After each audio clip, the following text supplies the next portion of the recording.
Hi, welcome to my channel Venky blogs. ఐటీఐకి సంబంధించి మనకి ఫస్ట్ ఫేజ్ అనేది కంప్లీట్ అయిపోయింది ఆల్రెడీ. ఫస్ట్ ఫేజ్ నోటిఫికేషన్ అనేది, సెకండ్ ఫేజ్ నోటిఫికేషన్ అనేది ఆల్రెడీ రిలీజ్ అయింది. దీనికి లాస్ట్ డేట్ వచ్చేసి జూలై 15లోగా సెకండ్ ఫేజు వాళ్ళు అప్లై అయితే చేసుకోవాలి. అంటే ఫస్ట్ ఫేజ్ వాళ్ళకి ఎవరైతే సీట్ రాలేదో, లేకపోతే తనకు నచ్చిన బ్రాంచ్ రాలేదో, అలాంటి వాళ్ళందరూ ఈ సెకండ్ ఫేజ్లో అప్లై అయితే చేసుకోవచ్చు. అలాగే ఫస్ట్ ఫేజ్లో కొంతమంది మిస్ అయి ఉంటారు, అప్లై చేసుకోవడానికి డేట్స్ తెలియక, లేకపోతే టైం అయిపోవడం వలన అలాంటి వాళ్ళు కూడా ఈ సెకండ్ ఫేజ్లో అయితే అప్లై అయితే చేసుకోవచ్చు. ఏదో ఒక్క సింగిల్ ఐటీఐకి మాత్రమే, అంటే ఒక ఇన్స్టిట్యూట్కి మాత్రమే మీరు అప్లై చేసుకోవాలనుకుంటారు అప్లై చేసుకోవడానికి అవుతుంది. అంతే తప్పితే మొత్తం ఓవరాల్గా 4-5 ఐటీఐలకు ఒకేసారి పెట్టడానికి అయితే అప్లికేషన్ మీకు యాక్సెప్ట్ చేయదు.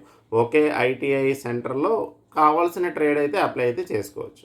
దానికి కౌన్సిలింగ్ అనేది 23 నుంచి నిర్వహిస్తారనమాట. జూలై 23 నుంచి కౌన్సిలింగ్ పెడతారు. మీకు అన్నీ కరెక్ట్గా ఉంటే క్వాలిఫికేషన్ అంతా మీకు అప్లై అయితే చేస్తారు. ఇది అప్లై చేయడానికి ఆన్లైన్లో మాత్రమే అప్లై చేసుకోవాలి. లింక్ డిస్క్రిప్షన్లో ఇస్తాను, అందులో అయితే అప్లై చేసుకోవాలి. ఆ అప్లై చేసుకున్న తర్వాత మీకు కావాల్సిన రిక్వైర్మెంట్ డాక్యుమెంట్స్ ఏంటంటే 10th లేదా 8th, కొంతమంది 8th క్లాస్ ద్వారా కూడా ఐటీఐ అనేది జాయిన్ అవుతారు, కొంతమంది 10th క్లాస్ ద్వారా కూడా ఐటీఐ అనేది జాయిన్ అవుతారు. 10th + 8th class, 10th class plus Aadhaar card, ration card, caste certificate plus మీకు ఫోటో సిగ్నేచర్తో మీరు దగ్గరలో ఉన్న ఇంటర్నెట్ సెంటర్ కానీ మెసేజ్ సెంటర్ కానీ వెళ్తే మీకు అప్లై అయితే చేసి పెడతారు.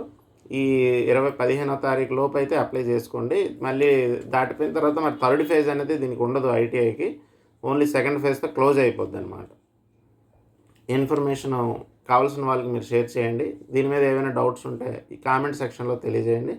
Please subscribe my channel. Thanks for watching.